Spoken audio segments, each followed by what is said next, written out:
It was recently announced that Warner Brothers is going to be campaigning Chase Infinity, the young newcomer who has made quite the impression in Paul Thomas Anderson's One Battle After Another, which is currently in theaters and getting tons of awards buzz. She was thought to be in a supporting role this entire year. With her addition to the lead category, that opens up a ton of options for other very notable performances in the same film. Now, the record is 5 performances from the same movie getting acting nominations at the Oscars. With One Battle After Another, there are legitimately 6 performances that are strong enough that they could receive Oscar nominations. Do we have a record-breaking film on our hands?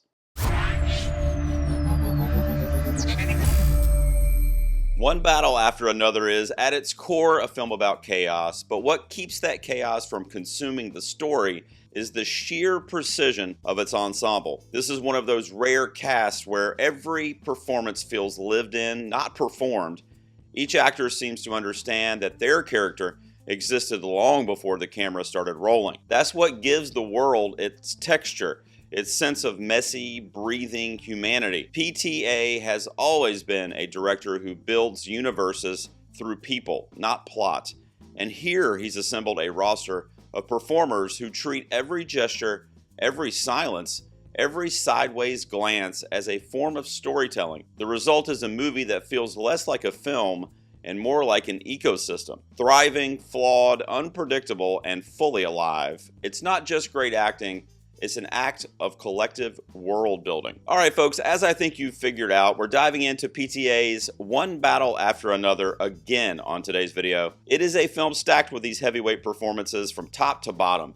I genuinely love all 6 of these portrayals from the top billed actors. So this ranking that I'm doing today isn't about who's bad or who is worse than the other person. It's which one hit the hardest and has lingered the longest since I saw it. On this video, I am going to rank from 6 to 1 the top billed performances. I love all of these, so please remain calm. They are literally separated by a very, very small gap. I will also be doing so in an effort to not spoil the film because it is still in theaters. I will just talk generically about why I love these performances. Regina Hall brings a kind of quiet thunder to One Battle After Another. Her role as Deandra might be more restrained compared to some of the louder personalities. That's what makes her so magnetic. She's the calm in the storm, the moral anchor holding everything together when the film threatens to fly off the rails. Hall's subtle glances and tightly controlled frustration gives us an entire backstory without a single line of exposition. She's playing chess while everyone else is swinging chairs, and it's a testament to how good she's gotten at doing more with less. Leave it to Benicio to make even a 5-minute stare feel like a short story. His sensei Sergio is one part philosopher, one part wildcard, but always strangely zen. He brings calm to these proceedings, like the world's exploding all around him, but he's got his earbuds in vibing to the best Enya playlist Spotify has to offer, never flinching despite the stakes continuing to rise around him. He's the rare character who seems to understand that chaos isn't something to fight, it's something to surf. Del Toro keeps his cool, exudes quiet confidence, and ends up as one of the film's true unsung heroes. Teyana Taylor explodes off the screen as Perfidia. A performance that's as fierce as it is vulnerable. She's pure PTA energy, raw, unpredictable, stylish, and deeply human. Taylor balances swagger with sadness. One minute she's commanding the room, the next she's unraveling in the most heartbreaking way. It reminds us how exciting it is to see someone take a big swing and absolutely nail it. Every time she's on screen, you can feel the film's pulse quicken. DiCaprio's Bob feels like the culmination of everything we love about him as an actor, but through a looser, stranger, more self-aware lens.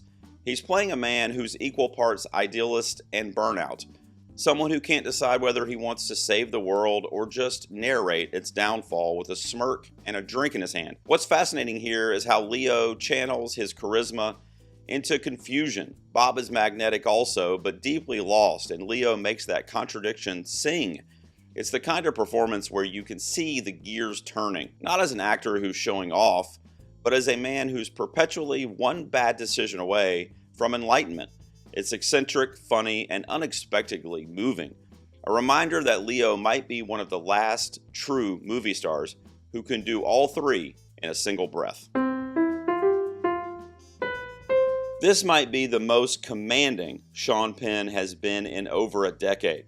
He is the loose cannon of the film, a man forged in conflict, addicted to control, and quietly terrified of losing relevance. He's someone who would rather serve the conservative traditions he was raised on than to reveal what he's truly become. He's not a bigoted or misogynistic, power-hungry military man. He just plays one in the movie. And Penn walks that line beautifully. There's nuance beneath the bluster, the sense of a man performing a version of himself because he no longer knows who he'd be without it. Every monologue feels like it's coming from someone who's been through hell and made peace with it, but not really. It's a performance that sneaks up on you, and by the end, you realize just how essential he is to the film's overall heartbeat. And topping my list of this tremendous ensemble, Chase Infinity as Willa Ferguson. I mean, what a revelation. PTA does always find a way to spotlight new talent, but this is something else. Infinity doesn't just hold her own opposite actors like Leo and Sean Penn. She owns every frame she's in. She appears in the film and then slowly over time begins to take it over. Her character starts out with an innocent naivety that somehow morphs into a robust lunacy by the last act. She's fighting for her survival, and before the credits roll, we realize that she will keep fighting, and it'll be for so much more than herself. Willa is essentially the human representation of the kids are all right, and by the end, you believe her. Infinity's performance is defiant, wounded, magnetic, the emotional spine of the movie, and a Star is Born moment if I've ever seen one. So that's my ranking of the 6 standout performances that you'll get in one battle after another. Honestly, any of these could have been number 1, depending on the day. That's how stacked the cast is. But Chase Infinity, she was the one I was thinking about long after those credits started rolling, and I just had to put her at my number 1, even though it's like a 1A to a 1. What's the 6th letter in the alphabet? Let me know your order down below, and if you think there's a possibility that all 6 of the actors I mentioned on today's video could get a nomination in their respective acting category at the Academy Awards. I also want to show you a slide real quick. It has happened 9 times in Academy history that 5 nominees from the same movie for acting showed up on Oscars night. And there you see them. All of these films received 5 acting nominations. Mrs. Miniver, which I've never seen, I don't even know if I'm pronouncing that correctly, was the first one. All About Eve, From Here to Eternity, On the Waterfront, Peyton Place. As you can see, there was a lot in the 1950s. And then in the 60s as well, we had Tom Jones and Bonnie and Clyde, The Godfather Part 2 in 1974, and the last film to do it was Network in 1976. By the way, I was 1 year old in 1976. Why do I always hurt myself by bringing up how damn old I'm getting? Could one battle after another join the ranks with 5 nominees, or possibly break the record and have all 6 of these actors get nominated? I would love to know what you think, or tell me how many you think legitimately will receive a nomination. Thanks for tuning in to this ranking video in honor of the performances in one battle after another. I'll be back very soon with much more content out here in the garage.